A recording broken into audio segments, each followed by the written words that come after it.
Hello everyone, welcome to our Let's Play series of Disco Elysium. This is Colonel RPG as usual, and I'm very happy that you chose to join me today, because apparently after reloading the game, this thing starts working as it probably was meant to. We have so much money, it's also changing all the time.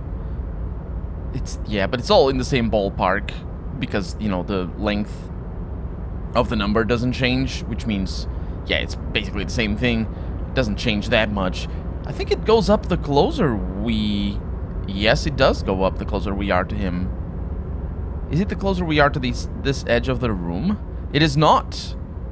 It is not. It's the closer we are to him. And, to him, I mean... this guy. Welcome back, friend. What can I do for you? Although you cannot see his face, you can tell he's smiling warmly. Yeah, there's something strange about you. What do you mean? His essence seems to signify actual surprise. Well, I don't know how to put it. You look somehow a little different. Are you talking about my chin?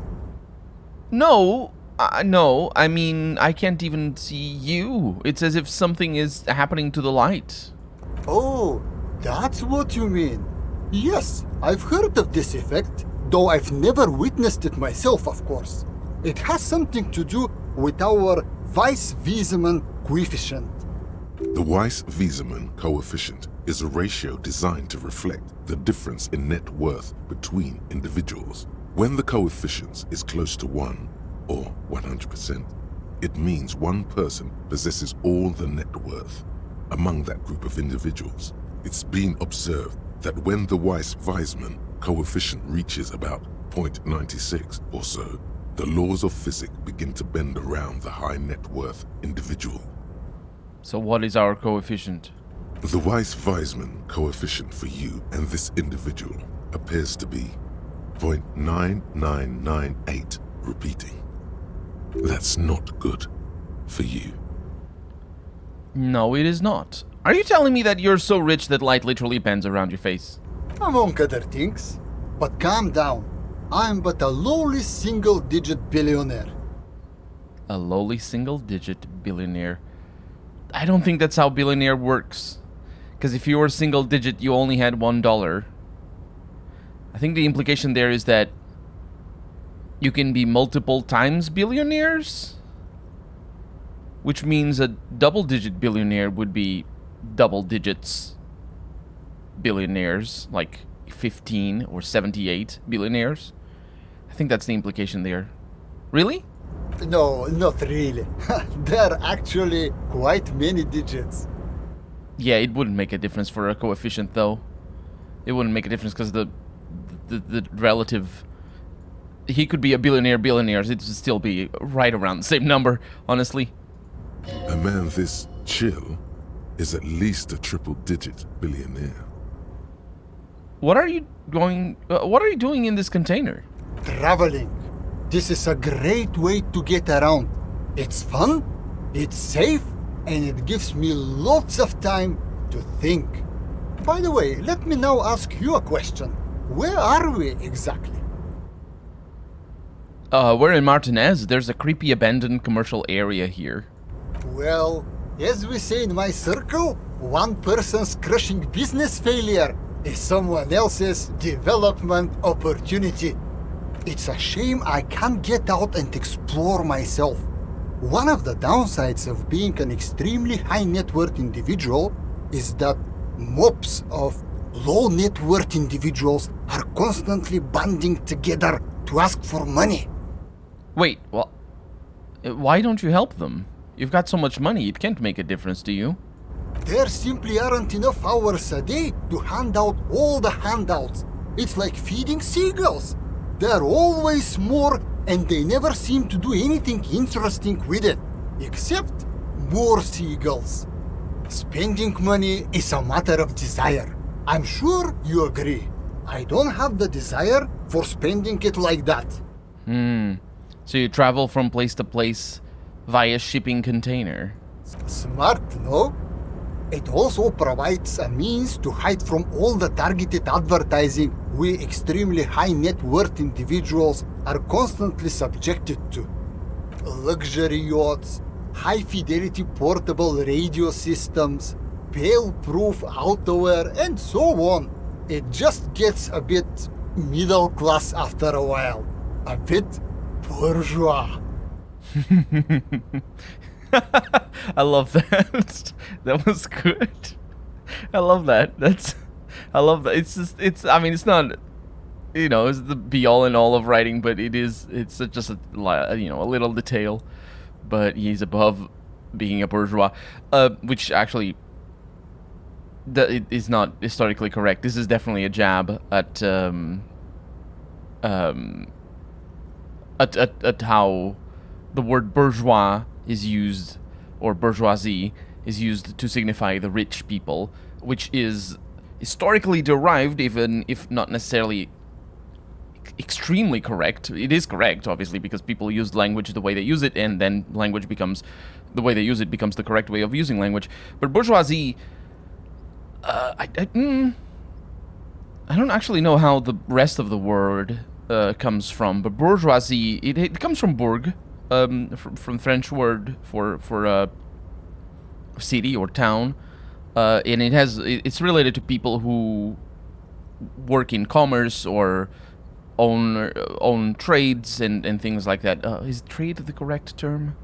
Owning a trade, basically owning manufacturers and stuff like that. It's the nouveau rich of the 17th century? No, 18th century? Yeah, I think, might have been earlier. I don't actually remember exactly. It's an intrinsically European term and intrinsically related to European history. But it is, he's a bourgeoisie. He's part of the bourgeoisie because his wealth comes entirely from using the economic systems, which is what distinguishes the nouveau rich, which means new. Nouveau means new, obviously, and the old rich, which is noble money and stuff like that. Noble money? What's the word? From the court and all that, kings and princes and noble families. So that's where it comes from. That distinction.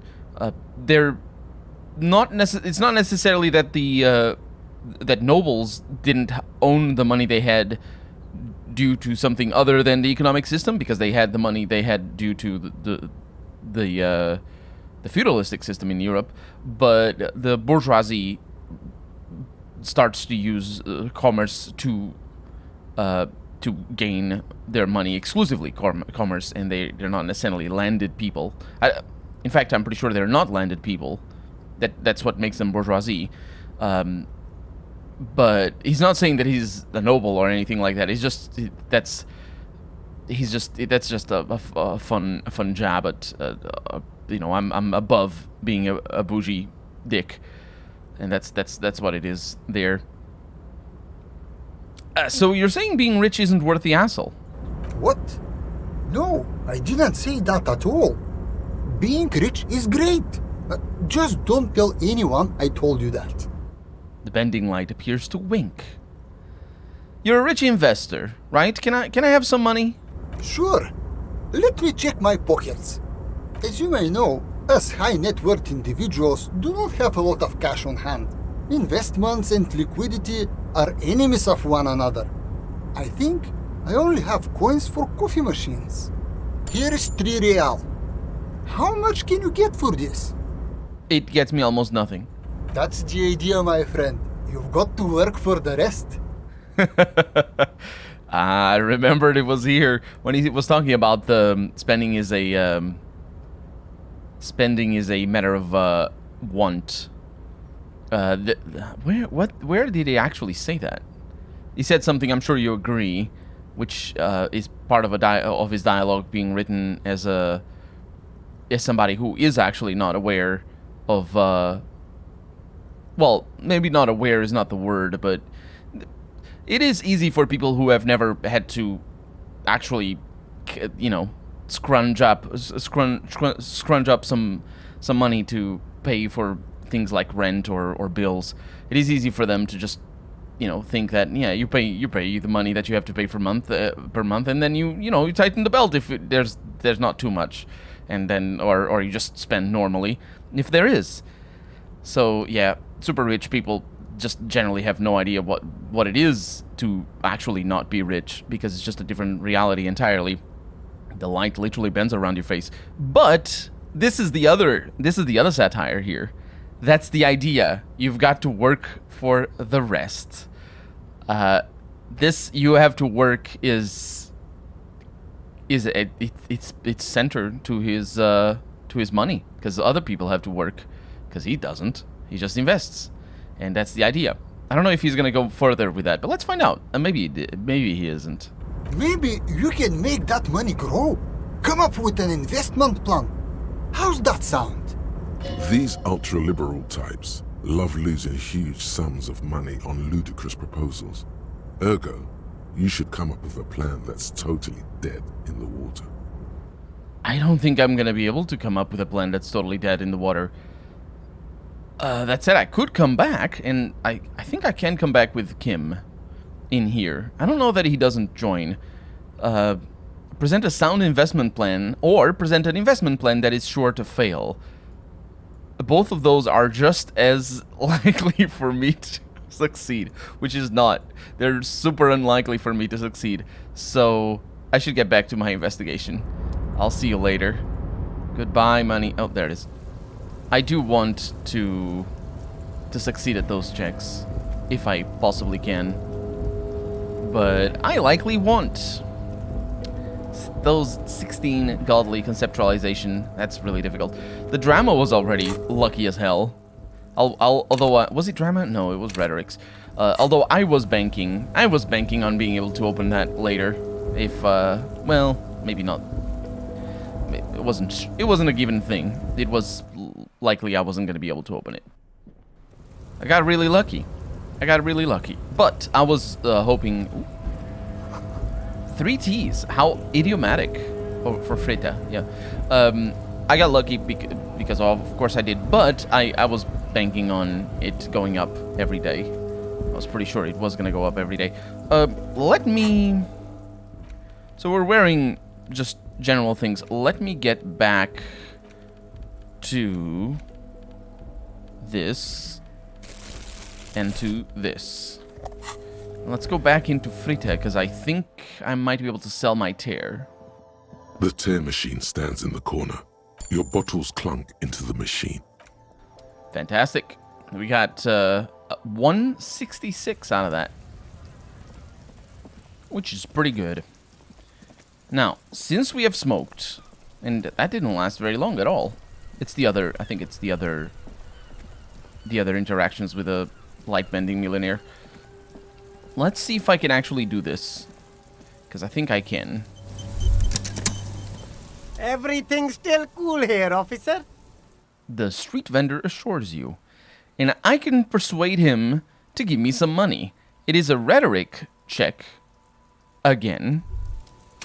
And I don't think I can do anything about that.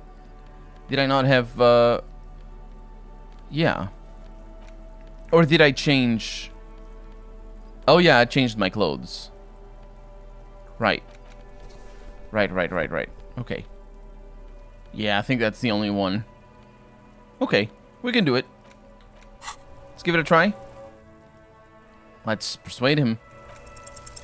Start with a little compliment, then work your way up from there. This is about business, remember. Hey, you seem like a really successful entrepreneur. Would you like to support a member of the local police force? Oh, okay. The man stops, his face suddenly serious. But why, officer? After all this mess, the broken seals, lying to you, come on. That's the same reaction he gets whether I succeed or fail, I think. Think of it as an investment. An investment? He raises a brow, intrigued. What kind of investment? Well, I'm a policeman. It's an investment in good relations with the RCM. He looks you straight in the eye. I hear you, officer. He agrees. What kind of a sum are we talking about here? 10 real. Sounds like a fair deal all around. He takes a 10 note from a leather pouch. Yeah, I'll leave you to it for now. And it's a good thing Kim wasn't here. Again. See, I'm doing all the things that Kim shouldn't see us do. Fantastic. Okay, sing karaoke. You're still getting me that? Or no, it's the map thing. And we got conceptualization. That's for Measurehead. And a rhetoric for Gaston. That is the one that I kind of don't want to do. Although that doesn't seem to be a red check. Do they not? No, that is a white check. Gaston has a rhetoric. Oh, it's for me to convince him to give me the sandwich, isn't it? I think it is. Gaston is still there. Is it conceptualization or was it rhetoric? I immediately forgot. No, yeah, it's rhetoric. Hey, Gaston. It is such a pleasure to see you again, officer. How may I head the citizens' militia on this fine day? I'm gonna convince Gaston to relinquish his sandwich. A man so principled about his sandwich calls for a principled approach. Time to get political. What is political? This right here is political.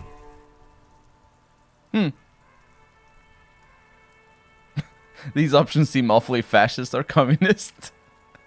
What if I don't want to say them? I think I will not. The city is going to shit, the first one says. Sooner or later, some foreign anarchist is going to steal your sandwich. That's a fact. And that's obviously the fascist one. And then the communist one, your blood sandwich, and I'm going to point to it, is a tool of the oppressors designed to keep the proletariat docile. I wonder what that is a reference to, the blood sandwich.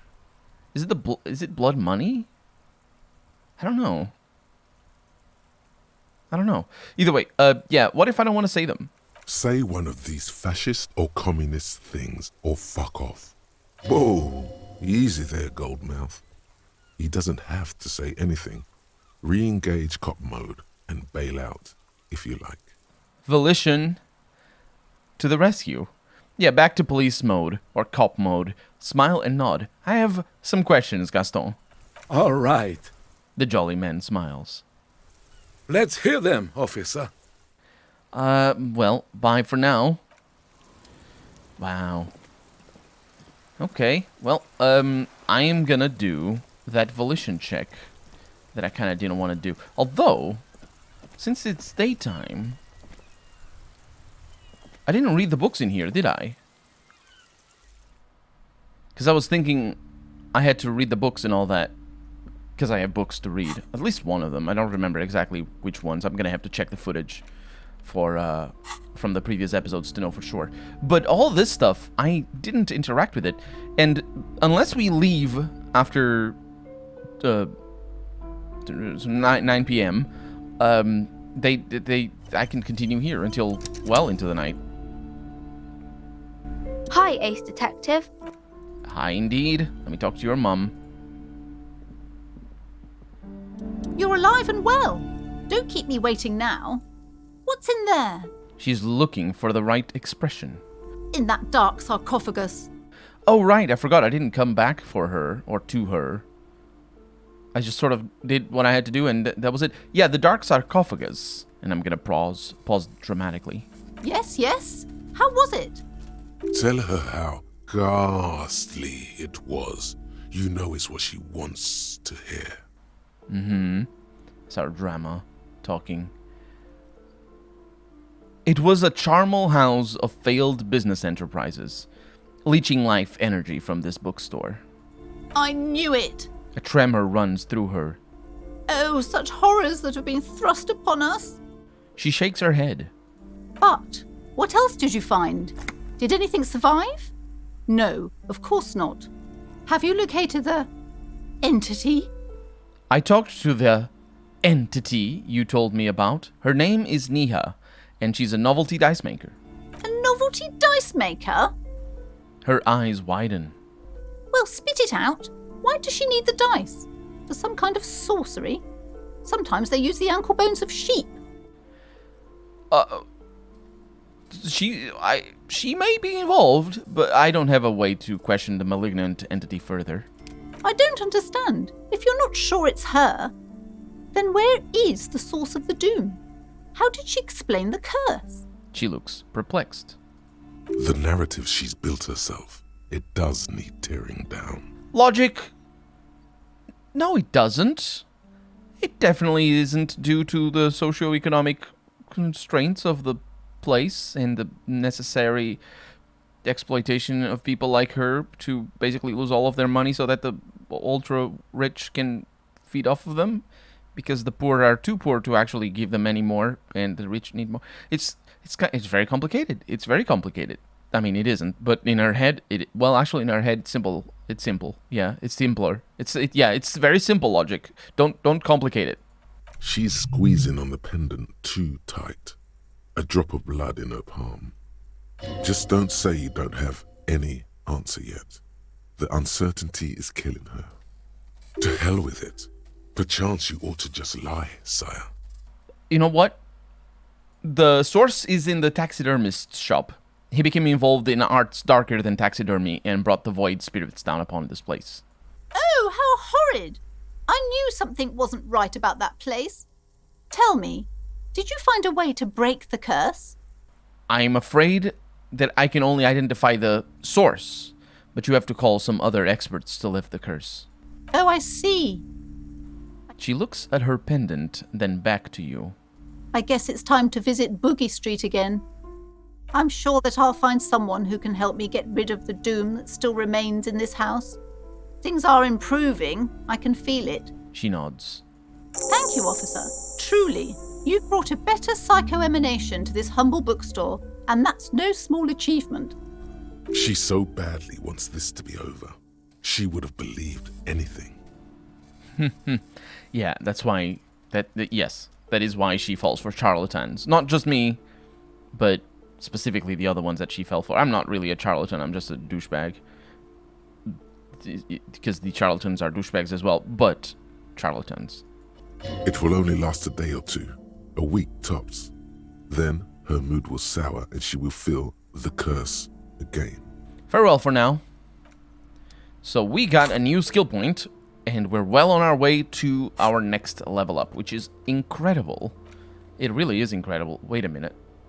Find all armor pieces. Remember how I checked this mission and I thought that I had done it already? Yeah, I hadn't.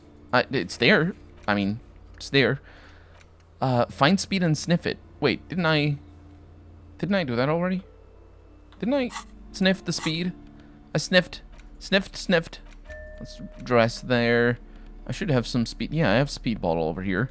That adds motorics and psyche, but lowers morale, which is just fine. If I need to do that, I'll do that. Maybe I'll die. The display rack is brimming with worn paperbacks featuring an extremely muscular, sword-wielding barbarian on the cover.